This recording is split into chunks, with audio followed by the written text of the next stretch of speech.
We need air support. We need Send them air in. support. Package on the way. Thunder 1-3 is in the AO.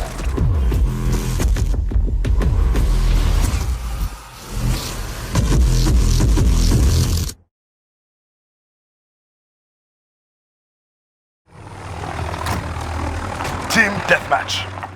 What's going on, Cybernauts? I hope you're doing great and thanks for tuning into my video. What you're seeing here is some team deathmatch on the map Toxic Backlot, and this map is definitely a huge throwback to Modern Warfare as in Call of Duty 4. Really cool map, and I'm using the MP5 subsonic barrel and 10mm rounds. This is my stealth submachine gun setup, and I use it mostly on modes without a primary objective when I want to stay quiet and push the enemy really hard. As always, if you have any questions about my setup, feel free to ask me in the comment section below. In this video, I'm going to be taking a trip down memory lane when classmates and friends that I had at the time developed, superpowers, and how you can get those same abilities.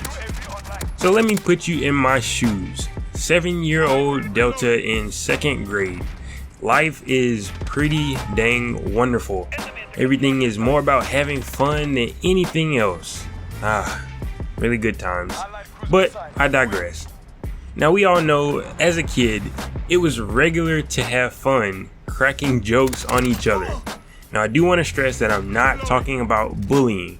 And back in the day we had much thicker skin than kids nowadays, and the standard for what was considered bullying was very different.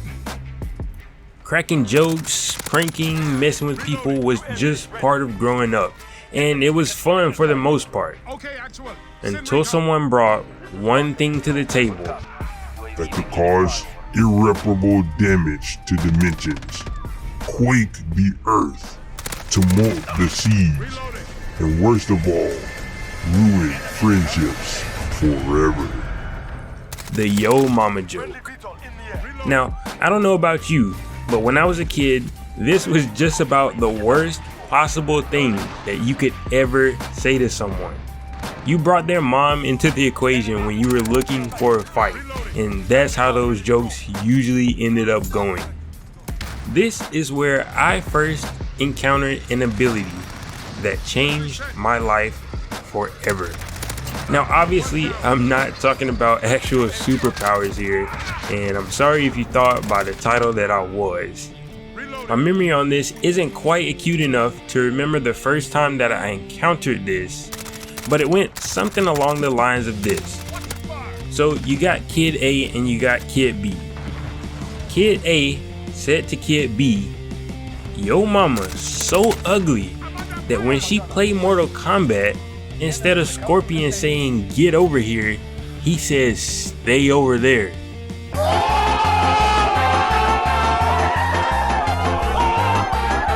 And Kid B said something I'll never forget. He said, "I don't care, that's her problem." To me, when Kid B said that, he practically had a superpower in my eyes that I had never seen. He wasn't fazed by a yo mama joke.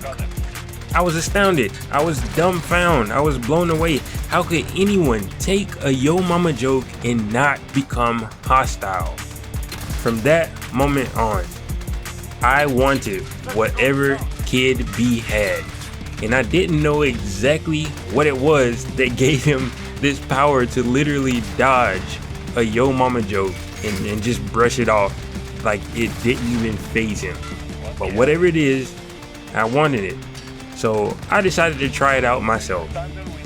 I was amazed at how liberated I felt when someone tried to attack me with a yo mama joke, and I simply replied, "I don't care, she's gotta worry about that, not me."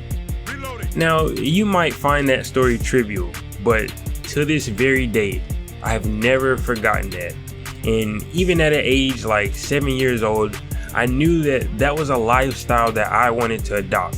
I wanted to be able to shrug off the worst things that people could throw at me, and I definitely have adopted that. So obviously, if you're old enough to watch this video, you've probably naturally outgrown being offended by yo mama jokes, but the principle is still the same. As I mentioned in my video about 2020, one thing that I've noticed a lot becoming an adult is that people tend to forget the basics, the cliches. Maybe it's not that they forget, maybe it's just that they choose to ignore them. I'm a simple person. I find beauty in simplicity, a minimalist maybe, if you will. Therefore, with that being said, I've decided to become an advocate for the simple things, the basics. The cliche that I want to advocate for here is sticks and stones.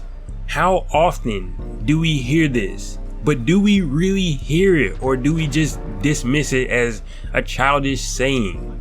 Think about it. How often does the world end up in flames over words? Yes, words have power. They have meaning, they have weight, but they are words at the end of the day. Look, unless you're up against the Dragonborn or maybe an angry African American parent, nothing anyone says can harm you. On a more serious note though, I do want to stress that actual threats to your well-being are a whole nother category, and that's definitely illegal, and if that's the case, speak up and reach out for sure. My point here is being offended by anything shy of a threat is always a choice. No matter how bad it is, no matter what they say to you, it's always a choice. So my question to you is, if being offended is a choice, why be offended by anything? Pick your battles, folks. Just some food for thought. I like to see how you and your friends or classmates responded to yo mama jokes in the comment section below. If you enjoyed the TDM on Backlot, leaving a thumbs up will let me know and help the video reach other awesome people just like yourself. To see more of my content, make sure you hit that subscribe button and the bell icon, which will let you know when I upload a new video. Thank you for watching as always, and I hope you come back sometime.